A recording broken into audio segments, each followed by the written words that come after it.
শিবানী রান্নাঘরে আপনাদের সবাইকে স্বাগত। আজকে নিয়ে চলে আসলাম একটু নিরামিষ রেসিপি আপনাদের সাথে শেয়ার করব। আজকে আমি তিনটা রান্না করছি। এখানে কাঁচা মুগের ডাল লবণ হলুদ দিয়ে লাউ দিয়ে সেদ্ধ করে নিয়েছি। একটা মিক্সি জারে আমি মশলা করে নিচ্ছি। দিয়ে দিলাম কাঁচা লঙ্কা, কয়েক টুকরো আদা, 4 মগজ, 1 চামচ জিরে, 5টা কাজু বাদাম, সামান্য একটু জল দিয়ে আমি মিহি পেস্ট করে নেব। মিহি পেস্ট করা হয়ে গেছে। এবার কড়াইতে তেলটাও গরম হয়ে গেছে। কেটে রাখা ফুলকপিটা দিয়ে দিয়েছি। পরিমাণ মতো লবণ আর হলুদ দিয়ে ফুলকপিটাও লাল করে ভেজে নেব। অবশ্যই গ্যাসের ফ্লেমটা লোতে রেখে ফুলকপিটা ভেজে নিতে হবে। দেখুন ফুলকপিটা নামিয়ে নিয়েছি। ওইদিকে ডালটাও ভালো ফুটে গেছে। এবার ওই তেলের মধ্যেই আলুটা দিয়ে দিলাম। দিয়ে লবণ হলুদ দিয়ে আলুটাও ভেজে নেব। ডালটা নামিয়ে একটা কড়াই বসিয়ে তেল আর শুকনো লঙ্কা, তেজপাতা, গোটা জিরে, গ্রেট করা আদা দিয়ে একটু নেড়ে নেব। খুব সুন্দর একটা গন্ধ বেরিয়ে এসছে। এবার লাউ দিয়ে সেদ্ধ করে রাখা ডালটা দিয়ে দিলাম।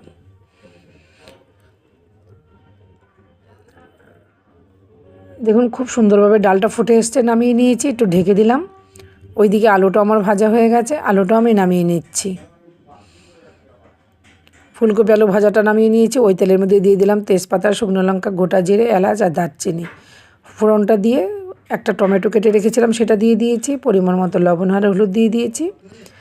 পেস্ট করা মশলা 2 চামচ দিয়ে দিলাম। দিয়ে সামান্য একটু জল দিয়ে মশলাটা একটু হালকা ভেজে নেব। হালকা ভাজা হওয়ার পরে একটু কাশ্মীরি লঙ্কার গুঁড়ো দিয়ে আবারও ভালোভাবে কষিয়ে নেব। যতক্ষণ পর্যন্ত তেলটা আলাদা না হচ্ছে ভালোভাবে কষিয়ে নিলাম। তারপরে ভেজে রাখা ফুলকপি আলুটা দিয়ে দিলাম। দিয়ে আবারও খুব সুন্দর করে কষিয়ে নেব, যাতে সমস্ত সবজির গায়ে মশলাটা একদম সুন্দরভাবে মিশে যায়। ভালোভাবে কষানো হয়ে গেছে। তারপরে পরিমাণ মতো গরম জল দিয়ে দিলাম। পরিমাণ মতো গরম জলটা দিয়ে দিয়েছি। ফেস ক্রিমটা একদমই গাঢ় আছে, তাই একটু গরম জলে বসিয়ে দিয়েছি। এটা একদম তরল হয়ে যাবে। দেখুন খুব সুন্দরভাবে গুলানোটা হয়ে গেছে। এবার আমি ফুলকপি আলুর উপরে ফেস ক্রিমটা ঢেলে দিলাম আর একটু কাসুরি মেথি হাতে ম্যাশ করে দিয়ে দিলাম। যেহেতু নিরামিষ রান্না, স্বাদের ব্যালেন্সের জন্য একটু মিষ্টি গুঁড়োও দিয়ে দিয়েছি। নামানোর আগে একটু গরম মশলা গুঁড়ো দিয়ে দিয়েছি। বেশ ভালো করে নাড়ে আলুটা দেখুন খুব সুন্দর সেদ্ধ হয়ে গেছে। ফুলকপিটাও সেদ্ধ হয়ে গেছে। একটু ভালো করে নেড়ে চেড়ে একটুখানি ঢেকে দেবো। ঢেকে গ্যাসটা বন্ধ করে দেবো। ব্যাস কমপ্লিট হয়ে গেল ফুলকপি আলুর তরকারিটা। একটা পাত্রে আমি নামিয়ে নিচ্ছি। দুটো রেসিপি হয়ে গেল, লাউ দিয়ে মুগের ডাল, ফুলকপি আলুর তরকারি। তারপরে চলুন আরেকটা রেসিপি আপনাদেরকে দেখাচ্ছি। কড়াইতে আমি আবারও তেল দিয়ে দিয়েছি। তেলটা গরম হয়ে গেছে। এখন শীতকাল, ছোট ছোট আলু বাজারে নতুন আলু অনেক উঠেছে। সেই ছোট আলুর দম রান্না করছি। তেলের মধ্যে আলু কাটা দিয়ে দিয়েছি। পরিমাণ মতো লবণ হলুদ দিয়ে গ্যাসের ফ্লেমটা লোতে রেখে আলুটা নেড়েচেড়ে একটু ঢেকে দিয়েছি। আর এখানে দেখুন জিরে, কাঁচা লঙ্কা, আদা, 4 মগজ, কাজু সব কিছু পেস্ট করা ছিল। তার মধ্যে একটু কাশ্মীরি লঙ্কার গুঁড়ো দিয়ে মিশিয়ে রেখে দিয়েছি। এবার ঢাকনাটা সরিয়ে আলুটা একটু নেড়ে দিচ্ছি। আলুটা ভাজা হয়ে গেছে, নামিয়ে নিয়েছি। তার মধ্যে দিয়ে দিলাম এলাচ, দারচিনি, জিরে আর একটু টমেটো দিয়ে ওই পেস্ট করা মশলাটা দিয়ে দিয়েছি। পরিমাণ মতো জল দিয়ে লবণ আর হলুদ দিয়ে ভালোভাবে কষিয়ে নেব। খুব সুন্দর করে মশলাটা কষিয়ে নেব। দেখুন মশলাটা খুব সুন্দর সেদ্ধ হয়ে গেছে। মশলাটা খুব সুন্দর কষানো হয়ে গেছে।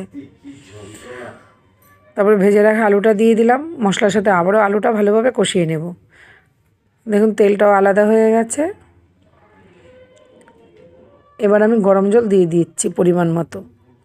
জলটা একটু বেশিই দিয়েছি কারণ আলুটা আরেকটু সেদ্ধ হবে, তাই পরিমাণ মতো জলটা দিয়ে 3 থেকে 4 মিনিট ঢেকে দেব। কিছুক্ষণ পরে ঢাকনাটা সরিয়ে আবারও ভালো করে নেড়ে নিচ্ছি।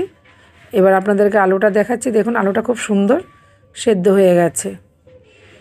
ঝোলটা আপনাদের পছন্দ মতো কম বেশি করে নামিয়ে নেবেন। যেহেতু নতুন আলু, ঝোলটা কিন্তু অনেকটাই টেনে নেবে।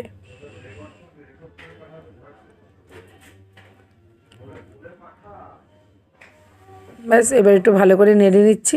নামানোর আগে একটু গরম মশলা গুঁড়ো দিয়ে দিলাম। দিয়ে আবারও ভালো করে মিশিয়ে নিয়েছি।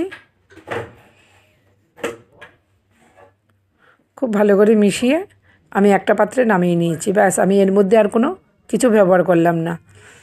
আমি এর মধ্যে কোনো মিষ্টি গুঁড়ো ব্যবহার করিনি, বাস এমনি সিম্পলভাবে রান্না করেছি। লাউ দিয়ে মুগের ডাল, ফুলকপি আলুর ডালনা, ছোটো আলুর দম। ভিডিওটা কেমন লাগলো বন্ধুরা? যদি ভালো লেগে থাকে প্লিজ সবার সাথে শেয়ার করে দিয়ে আমার পাশে থাকবেন। ফেসবুক থেকে ফলো, ইউটিউব থেকে সাবস্ক্রাইব করে আমার পাশে থাকবেন। দেখা হচ্ছে নতুন রেসিপি নিয়ে নতুন ভিডিওতে। টাটা।